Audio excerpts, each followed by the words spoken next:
agricole, depuis un certain nombre d'années maintenant, s'est vraiment profondément engagé dans des transitions environnementales, en faisant beaucoup d'efforts et en produisant aujourd'hui de manière beaucoup plus respectueuse de l'environnement. Transition numérique aussi, le monde a changé, le métier d'agriculteur lui-même a profondément changé.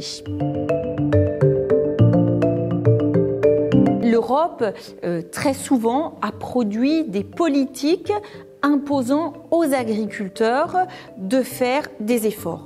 Mais les agriculteurs n'ont pas attendu que tout vienne de la réglementation. Eux-mêmes ont pris des initiatives. Maintenant, si vous regardez les politiques européennes ces dernières années, la PAC, elle a d'abord permis d'assurer la sécurité alimentaire. Elle a aussi poussé vers plus de transition environnementale.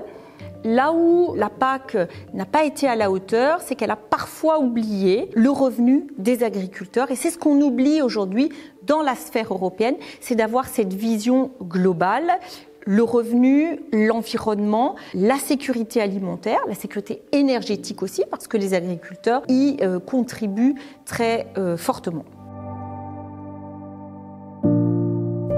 Les semenciers jouent un rôle essentiels. Ils sont à la base de l'acte de production.